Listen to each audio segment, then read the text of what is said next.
Masih di Sapa Indonesia Malam, Ganjar Pranowo, Prabowo Subianto, dan Anies Baswedan merupakan tiga sosok yang kerap menduduki posisi tiga teratas dalam sejumlah lembaga survei terkait bursa bakal Capres 2024. Dari tiga nama bakal Capres ini, Anies Baswedan menjadi bakal Capres yang pertama dideklarasikan Partai Nasdem. Kita lihat saudara, dalam survei terakhir yang dirilis oleh Center for Strategic and International Studies, CSIS, nama Ganjar, Prabowo, dan Anies masih menduduki posisi tiga teratas. Dari survei dengan simulasi 14 nama, elektabilitas Ganjar Pranowo 25,9%, lalu Prabowo Subianto 19,2%, Anies Baswedan 18,1%. Sedangkan Ridwan Kamil dan Sandiaga Uno dengan elektabilitas 16,2% dan 4,3%. Sementara itu dari survei yang dirilis Indikator Politik pada September lalu, elektabilitas Ganjar Pranowo sebesar 29%, Prabowo Subianto 19,6% dan Anies Baswedan 17,4%. Posisi 4 dan 5 diisi oleh Ridwan Kamil 8,7% dan Agus Harimurti Yudhoyono 4,1%. Partai Nasdem yang selama ini menjadi pendukung koalisi Jokowi memilih mendeklarasikan Anies Baswedan sebagai bakal capres. Namun untuk bisa mengusung capres, Partai Nasdem harus berkoalisi dengan partai lain karena hanya meraih 59 kursi pada pemilu legislatif 2019. Berbeda dengan PDI Perjuangan yang memiliki 128 kursi di DPR bisa mengusung capres-cawapres sendiri tanpa berkoalisi dengan partai lain. Sesuai Undang-Undang Pemilu, saudara, partai politik atau gabungan parpol harus memiliki minimal 115 kursi.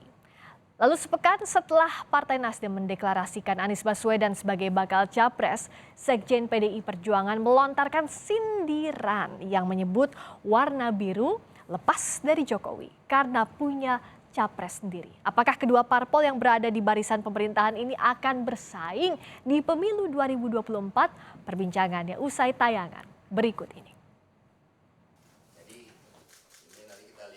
Sekjen PDI Perjuangan Hasto Kristianto melontarkan sindiran soal warna biru lepas dari pemerintahan Jokowi karena memiliki capres sendiri. Pernyataan Hasto terlontar saat berbicara peristiwa 10 November saat pejuang menyobek bagian biru dari bendera Belanda di Hotel Yamato. Hasto lantas mengaitkannya dengan biru di masa kini meski tidak merinci maksud pernyataannya. Sebelumnya Mas Hasto bilang tadi di atas itu ada lukisan bendera merah putih biru, terus birunya dicabut, itu salah satu gambar yang sangat diambil birunya itu ada tentang pencapresan apa seperti apa itu? Itu di Hotel Yamato. Di Hotel Yamato, di mana para pejuang kita kan ada bendera Belanda, birunya dilepas. Dan ternyata birunya juga terlepas kan juga dari pemerintahan Pak Jokowi sekarang karena punya calon presiden sendiri. Siapa tuh Pak? Siapa Pak? Arahnya kemana itu? Itu arahnya perspektif historis menginspirasi masa kini dan akan merancang masa depan. Partai Nasdem yang telah mendeklarasikan Anies sebagai bakal capres menanggapi pernyataan Sekjen PDI Perjuangan Hasto Kristianto. Ketua DPP Partai Nasdem Yuli Aditya menyatakan seluruh menteri yang berasal dari partainya akan loyal pada presiden hingga masa pemerintahan selesai. Sampai akhir masa jabatan Pak Kepresidenan, Jokowi akan tetap dalam barisan. Semua menteri Partai Nasdem taat sami'na wa ata'na jangan perintah presiden. Karena mereka adalah orang-orang yang membantu presiden dalam menjalankan roda pemerintahan. Nah, kalau ada orang-orang yang kemudian mengatakan ini biru keluar dari koalisi, itu tidak konteks. Konteksnya adalah koalisi untuk pencapresan 2024, di mana koalisi bagi Nasdem sebuah keniscayaan tidak bisa mengusung calon presiden sendirian. Saat PDIP belum mendeklarasikan bakal capresnya, pertemuan antara Presiden Jokowi dengan Ketua Umum PDIP Megawati Soekarnoputri menjadi sorotan tersendiri. Presiden Jokowi mengakui isi pertemuan empat mata dengan Ketua Umum Megawati Soekarnoputri di Istana Batu Tulis Bogor, salah satunya terkait pemilu 2024. Ya, saya bertemu dengan ketua-ketua partai, utamanya dalam rangka menjaga stabilitas politik karena situasi ekonomi global yang tidak jelas, yang tidak pasti, yang sulit ditebak, sulit diprediksi, sulit dihitung, sulit dikalkulasi. Sehingga stabilitas politik itu menjadi, dan stabilitas politik dan keamanan itu menjadi sangat penting sekali saat ini. Jangan sampai kita menjelang pemilu, pada ada persoalan besar dalam ekonomi global, terganggu ekonomi kita, itu yang enggak kita kehendaki. Ya, sehingga saya intent berbicara dengan ketua-ketua partai untuk itu. Termasuk juga untuk 2024 lah, kita enggak mungkin tutupi itu. Ya. Partai politik yang selama ini mendukung Jokowi pada pemilu 2019 lalu bisa saja mengalihkan dukungannya pada capres yang akan didukung Jokowi atau PDI Perjuangan atau sebaliknya. Jejak pendapat yang dilakukan Litbang Kompas pada awal September menanyakan soal kelanjutan koalisi parpol pendukung Jokowi pada Pilpres 2024. Dari 504 responden, sebanyak 65,2% menyatakan akan berubah, 22,2% menyatakan tetap dalam koalisi, dan 12,6% menyatakan tidak tahu. PDIP masih menutup rapat nama bakal capres yang akan diusung pada Pilpres mendatang, meski ada nama Ganjar yang kerap menempati posisi 3 besar teratas dalam sejumlah survei. Saat yang sama, Ketua Umum PDI Perjuangan Megawati Soekarnoputri telah mengutus Puan Maharani untuk bertemu dengan pimpinan partai politik. Dengan koalisi atau tanpa koalisi, PDI Perjuangan bisa mengajukan sendiri calonnya pada Pilpres mendatang. Tim Liputan Kompas TV. Lalu bagaimana pencalonan Anies sebagai bakal capres dengan posisi Partai Nasdem dalam pemerintahan Jokowi? Apakah PDIP dan Partai Nasdem akan bersaing di pemilu 2024? Akankah pula ada kejutan politik PDIP pasca pertemuan Presiden Jokowi dan Megawati Soekarnoputri?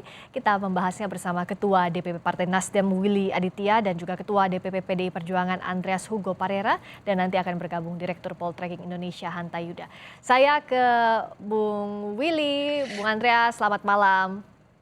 Malam Priska. Malam. Selamat malam Bung Willy. Saya mau ke Nasdem dulu. Kalau Nasdem membacanya seperti apa, Bung Willy, pernyataannya Mas Hasto ini? Ya kalau ciri-cirinya sih mengarahnya ke Nasdem ya. Tapi Nasdem membacanya seperti apa sih pernyataannya Pak Hasto? Ya, Priska, sebenarnya kalau kita mau rujuk gitu ya, orang besar itu bicara tentang ide, orang biasa-biasa aja bicara tentang kejadian. Orang yang berpikir sempit bicara tentang orang lain. Ya. Ini ekspresi dari omongan yang bersangkutan. Ya. Itu yang kemudian sangat disesalkan kalau itu keluar. Karena apa? Karena kita lihat yang mendeklarasikan capres bukan hanya Nasdem, tapi juga Gerindra sudah mendeklarasikan Pak Prabowo. Apakah omongan yang sama keluar dari mulut yang bersangkutan terhadap Pak Prabowo? Kan tidak terjadi ya. Nah maka kemudian ini yang narasi-narasi minor seperti ini yang kemudian kalau saya menggunakan bahasa Bung Karno, ini politik rendahan, politik yang hanya seputar kekuasaan kementerian semata-mata, politik yang hanya bicara lingkar kekuasaan semata-mata ya. Padahal di dalam deklarasi pencapresan Pak Anies itu disampaikan oleh Pak Surya, kami tegak lurus sami'na wa ata'na dengan Presiden Jokowi, menteri-menteri adalah pembantu Presiden, maka harus loyal kepada apa yang menjadi program dan tujuan dari Pak Jokowi, harus menyukseskan itu sudah garis politik Partai Nasdem ya. Jadi Nasdem menyesalkan begitu? Ya pastilah ya, karena apa? Kita tentu harus membangun suasana politik yang sukaria, sukacita. Berbeda itu sebuah keniscayaan dan partai dibuat untuk saling berkompetisi satu dan lainnya. Dan kemudian bagaimana kondisi subjektif masing-masing partai itu berbeda-beda. Ada yang memiliki boarding pass, ada yang memiliki tiket saja belum ada ya. Uangnya kan Nasdem Priska bilang tadi, untuk beli tiket aja baru separuh baru uangnya, kan harus cari uang yang lain atau cari patungan yang lain baru bisa berangkat. Oke, jadi saya mau tabayun ini ya Bung Willy ya ke Bung Andreas, tabayunnya via Bung Andreas, silakan. Katanya Nasdem menyesalkan pernyataannya Mas Hasto kemarin. Ya pernyataan Mas Hasto Sekjen PDI Perjuangan itu kan melihat pada realita politik yang ada gitu. Ya bahwa mengusung atau mengajukan calon presiden itu adalah haknya tiap partai memang. Tapi juga ada konteks politik di mana ya seperti tadi Pak Jokowi sendiri menyampaikan sebagai presiden, beliau berbicara dengan para ketua partai untuk menjaga stabilitas politik di dalam situasi yang sulit seperti yang kita hadapi sekarang ini, sehingga menjaga stabilitas dengan kerjasama di antara partai-partai yang mendukung pemerintahan itu. Kenapa tadi yang disinggungnya Nasdem saja, sekali. Gerindra enggak gitu kata Itu penting sekali gitu. Sehingga proses itu ya perlu ditunjukkan oleh semua partai gitu. Nah di sini kan kita juga tahu gitu bagaimana konteks realita politik ini gitu, realita politik yang ada sekarang ini, di mana posisi dukungan dan posisi tidak ada di dalam koalisi pemerintahan sekarang ini, itu kan kelihatan. Jadi antara realita politik yang ada, jadi kita bicara soal bagaimana ide-ide yang ingin dibangun ke depan dengan realita politik yang ada, ini menunjukkan bahwa ada kontradiksi-kontradiksi yang terjadi di dalam proses yang berlangsung sekarang. Saya kira apa yang disampaikan oleh Pak Hasto itu dalam konteks itu, artinya kita ya saling memberikan, mengingatkan, tapi ya bahwa keputusan yang dibuat oleh masing-masing partai itu adalah hak masing-masing partai gitu tentunya. Tapi bagaimana kita antara formalitas politik dan material politik yang kita bangun di dalam konteks kerjasama ini, ya itulah yang harus dijaga atau dijaga bersama, terutama dalam kaitan dengan apa yang disampaikan oleh Presiden itu. Konteksnya tadi sampai atau enggak ke Bung Willy dan kawan-kawan di Nasdem? Itu soal bagaimana tiap partai merespon dan menerima itu gitu. Karena realita politiknya kan semua orang juga tahu gitu. Saya kira sekarang ini buat PDI Perjuangan kan adalah bagaimana kita menjaga proses pemerintahan, karena pemerintahan masih berjalan 1,5-2 tahun lagi gitu. Dan itu sangat-sangat penting, apalagi di dalam situasi yang kita hadapi seperti sekarang. Sehingga bagi PDI Perjuangan mendukung pemerintahan ini dengan kesungguhan, ketulusan, itu sangat penting. Sehingga dengan demikian pemerintahan berjalan sampai akhir dari periode ini dan meninggalkan legacy yang sangat baik untuk negara, untuk bangsa ini, sehingga dengan demikian kita ke depan kita bisa membangun negara ini dengan lebih baik dengan Bung Andreas, pemimpinan yang juga kita bangun bersama. Saya ke Bung Willy, tadi konteksnya sampai tidak yang diharapkan oleh PDIP, dan kalau Nasdem yakin akan terus bersama Pak Jokowi di sisa masa pemerintahan, meskipun kita tahu sekarang diasosiasikannya kalau pilihannya Nasdem ini berseberangan dengan pemerintah, bagaimana Nasdem melihatnya? Itu tinggal dikonfirmasi aja Priska, bahwasanya apa yang disampaikan di dalam rapat-rapat partai itu secara terbuka, secara resmi, apa yang ditandaskan oleh Presiden Jokowi tentang stabilitas itu adalah komitmen politik Pak Surya dengan Pak Presiden Jokowi ya. Cuma kita kadang-kadang hal yang nggak gatal digaruk ya. Insinuasi-insinuasi kayak kita tidak terbiasa dengan perbedaan-perbedaan pilihan ya. Ini yang kemudian lalu kemudian mencoba politik divide et impera, adu domba ya, politik kebencian ya. Ini cara berpikir yang sangat sempit ya. Saya berharap tentu kita harus lebih dewasa berpolitik ketimbang melakukan proses sindiran-sindiran terbuka seperti ini ya. Kalau tuh ada hal yang nggak pas ya, kalau ada dalam rapat koalisi disampaikan saja apa yang nggak pas ya. Kenapa harus kemudian saling sindir-menyindir, yang lain nggak disindir, yang ini disindir? Berarti ada kebencian yang kalau orang nggak suka, kalau orang dengki, kalau orang benci itu susah kita, subjektivitas jatuhnya. Nah, hal-hal seperti ini yang kemudian harus saling menghormati bahwasanya ranahnya sudah berbeda. Ranahnya adalah Nasdem mempersiapkan itu untuk kontestasi 2024. Untuk kemudian pemerintahan Jokowi, sekali lagi apa yang sudah disampaikan oleh Ketua Umum kami Bapak Surya Paloh itu clear and clean.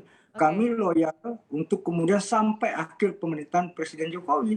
Apalagi Pak Surya adalah teman berdiskusi Oke, kalau dari Presiden. dari Bung Andreas gimana melihatnya Ini, tadi? Oke, saya tanyakan dulu yang ini ya, Bung Willy ya, agar clear dulu. Emang iya, ada kebencian begitu tadi kata-katanya Bung Willy, dan kenapa yang disindir cuma Nasdem aja begitu? Yang ini yang harus di-clear-kan di forum ini, Ya, Bung Andreas. nggak perlu, saya kira ini bukan forum klarifikasi dan tidak penting Ya juga tapi kan untuk seenggaknya menyampaikan. biar Tapi clear gini, lah gini, tadi bukan, pernyataannya. Jangan dan, sampai kayak tadi dan lontar-lontaran sindiran terus kan ya, yang bukan, kan yang stabil gimana, bukan. Bung Andreas? Kita menyampaikan apa realita-realita politik yang ada, dan ya silahkan masyarakat menilai gitu. Ini bukan forum pengadilan untuk siapa, tapi ya apa yang disampaikan oleh Pak Sekjen itu adalah realita-realita yang ada gitu. Bahwa itu mau ditangkap sebagai sindiran ya silakan aja gitu. Tapi ya realita-realita politik yang ada antara apa yang diomongkan dan apa yang dilakukan. Nah, ini buat PDI Perjuangan itu penting gitu. Itu apa? Integritas gitu. Satunya kata dan perbuatan. Nah, bahwa kemudian apa yang terjadi di dalam perjalanan politik ini silakan masyarakat yang menilai gitu. Baik. Di sini juga berkaitan dengan pemerintahan, ya presiden yang punya kewenangan untuk ya melihat bagaimana dan menilai bagaimana soliditas yang dibangun. Baik. Tapi ya sebagai seorang pemimpin politik, ya, Pak Sekjen menyampaikan realita politik yang ada gitu. Dan itu saya kira sangat-sangat biasa kita bernarasi dengan fakta-fakta yang ada gitu. Sehingga silakan masyarakat menilai itu gitu. Jadi dibalikan ke masyarakat menilai. Saya jadi keingetan Pak Jokowi tadi baru saja menyampaikan pagi tadi setelah bertemu dengan Bu Mega bahwa yang diharapkan adalah stabilitas politik jelang pemilu 2024 di tingkat elit sampai akar rumput, tentu ini yang diharapkan. Masing-masing singkat saja sebagai penutup dari mulai Bung Willy juga Bung Andreas. Apa sih yang bisa dilakukan dari masing-masing partai politik agar ya kita sama-sama jaga stabilitas politik begitu. Apalagi kalau di dalam koalisi kan kayaknya nggak enak kalau di sisa masa jabatan nanti ya nggak enak suasananya begitu di dalam. Ada persinggungan atau hal-hal yang tidak klop di hati. Saya ke Bung Willy dulu. Ya, di dalam Rakernasnya Nasdem mengusung politik kebangsaan sebagai bentuk ekspresi kita keluar melompat lebih tinggi, berpikir lebih besar, bertindak lebih strategis untuk kemudian tidak hanya terjebak dalam politik rendahan. Ya. Nah, ini kemudian proses memang tahun-tahun politik ini kemudian tidak terhindari pada bahwasanya ada proses kandidasi. Ya. Nah, tentu subjektivitas partai-partai berbeda. Kami harus membutuhkan koalisi, harus kemudian kami sebagai partai yang terbuka harus melakukan open recruitment gitu. Itu untuk sebuah realitas. Nah, mari kita berkontestasi dalam suasana yang sukaria, sukacita dan penuh kedewasaan ya. Ya, kalau sebuah sindiran saja tidak apa-apa, tapi sekali lagi mari kita kadang-kadang kita terjebak kemudian memakai politik identitas, tapi kita sendiri yang menggunakan identitas itu sebagai marketing politik. Itu pesan saya. Baik, Bung Andreas silakan. Ya, saya kira realita politik masyarakat tahu gitu, dan saya kira kita semua memahami bagaimana peta politik yang ada. Sehingga buat PDI Perjuangan ya concern utama adalah menjaga proses pemerintahan ini berjalan efektif sampai dengan selesai. Bahwa proses menuju 2024 ya kita punya agenda gitu, ya tiap partai pasti punya agenda masing-masing, dan apa yang bisa dibicarakan antar partai gitu. Saya kira dalam kaitan ini ya kunjungan Mbak Puan ke Partai Nasdem dan bertemu dengan Ketua Umum Nasdem Pak Surya Paloh itu adalah bagian dari proses yang menuju 2024 juga gitu. Nah, sehingga buat PDI Perjuangan penting menjaga integritas dan bagaimana dedikasi kita terhadap pemerintahan dan satunya kata dan perbuatan itu yang paling saya kira komitmen itu yang selalu disampaikan oleh Ketua Umum PDI Perjuangan di dalam membangun kebersamaan, membangun integritas bangsa ini. Saya kira itu yang paling penting. Baik, kita jaga kebersamaan sampai 2024, masih panjang perjalanan kita semua. Terima kasih Bung Willy Aditya, Ketua DPP Nasdem. Terima kasih juga Bung Andreas Hugo Parera, Ketua DPP PDI Perjuangan telah bergabung di Sapa Indonesia Malam. Selamat malam.